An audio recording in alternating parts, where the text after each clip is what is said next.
Alright, we're going to talk about the M60D machine gun, the parts needed to complete your kit to convert it to D configuration, and how to assemble it. We're going to start off by going over the parts that are already mounted to the gun. The first being the magazine bracket. This was used, or the original design, every M60 came with this on it, and they had 100 round pouches that mounted to this, and also feed chute was mounted to this. So we have our magazine bracket. This was typically riveted to the receiver here. I have used nuts and bolts to attach it, and it seems to work fine. They're the same nuts and bolts that the M60E4 feed hanger is mounted to. Next we have our D sight, or as it's otherwise known, a spider sight. If you have any questions how to remove or install a sight on your trunnion, you can inbox me and I'll be happy to answer that. Alright, next in the kit we have our Spade grip assembly. Get a look at that. Our dust boot, and we're going to go over how to put all these on. Our buffer yoke, which is an essential piece. This differs from the standard buffer yoke because this must be threaded, this hole here, in order to install your Spade grips. We'll go over that. Our M60D Sear housing, complete with Sear link rod. It's our safety. Standard Sear actuator here.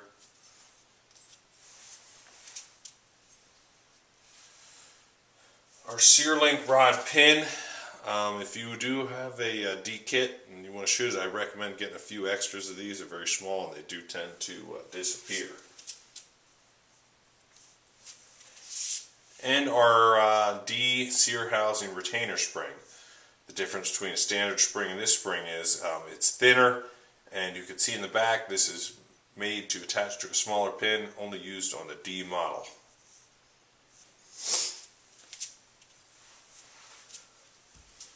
Okay, first off I'm going to go over just by showing how this feed bracket works. For the purposes of how these were used on helicopters, mainly in Vietnam, you had this D bracket, and then you had this metal plate here. This is the plate that was used to attach feed chute directly into the gun. The feed chute connected directly into a 400 round ammo box that was right at the gunner's feet. This bracket has these ears here with springs on them. We install our metal plate. It sits right underneath that ear, and then this lever we pull back, and that holds this plate in place, solid as a rock there. Now, these holes in this is where we would attach our feed chute. I don't have any feed chute here with me. I do have a gun end. You can see these plungers. This is a standard.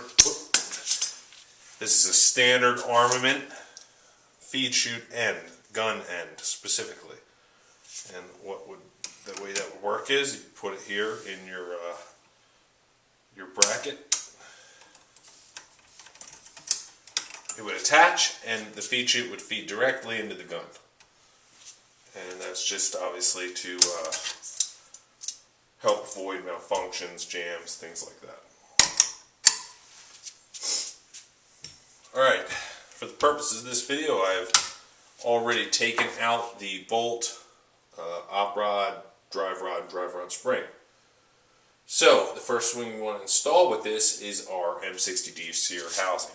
I have this gun mounted in an M2 tripod just for this video. So, just like anything, if we look on the bottom of our gun, we have our cutout or notch for our Sear housings. This installs the same way. We put our notch in the bottom receiver first, and then we have to line up our retainer pin. This uses a standard pin that any of these models will use.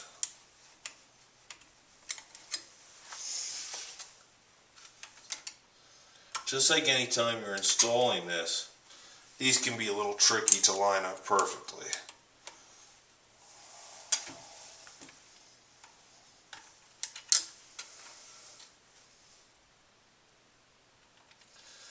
It's not wanting to go, so we'll just slide the sear housing down a little. Still not wanting to go.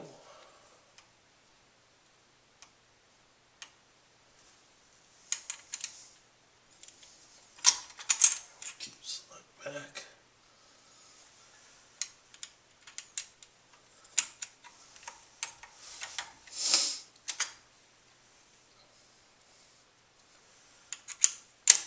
And there we go.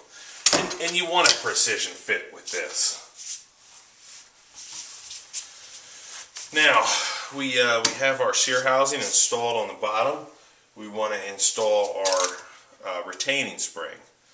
So we want to put the front end in first on our pin that we just installed, and the back pin will slide right on, and that's in place. There's our actuator.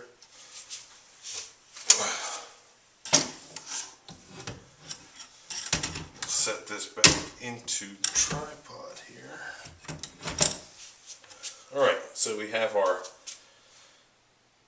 sear housing installed. You'll see in the back of this sear link rod, and this just pulls off this actuator, this is threaded here. It's threaded because you can adjust the length on it depending on where your spade grips sit. So we'll pop our feed tray up. Next on, we're going to put our dust boot.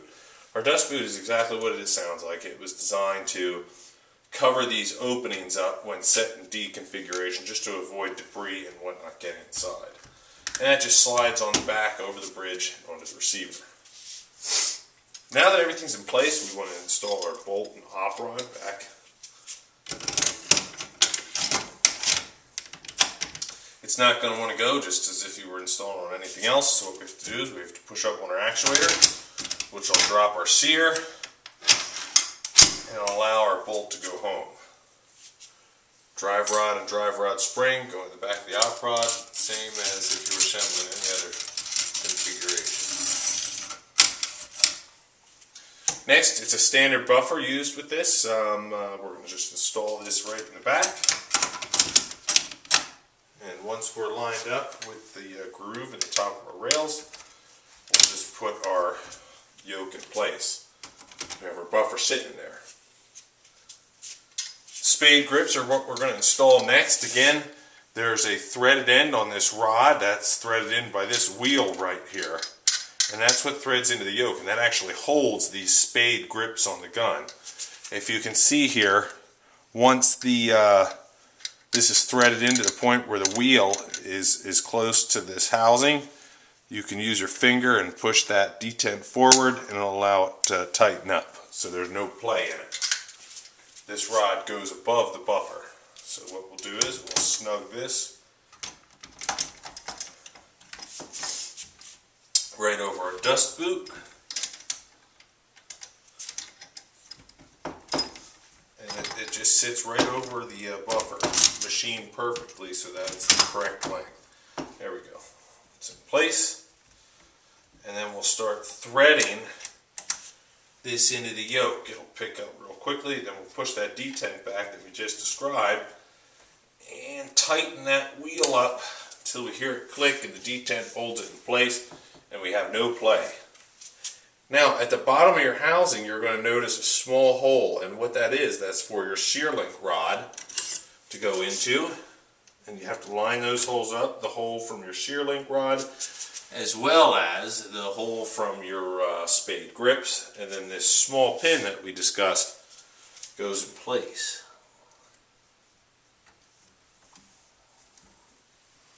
It'll slide right in. Now once you get this set in place and you have the correct length on your gun, you're going to notice a small hole in the end of your sear link rod. You're going to want to put some baling wire through there, similar to the stuff that's on your barrels, to hold your gas nuts in place to ensure that this doesn't move, so it's in the same spot every time. That's it. Our gun is complete. It's ready to go. We can pull our trigger here and we can see that our actuator is doing its job and it's dropping that sear, and that's how the gun functions. Again, our safety is right down here. Push to the right, prevents firing. Push to the left, it's going to allow firing. Alright, that's the M60D machine gun kit. That's how to assemble it. Hope you enjoyed the video.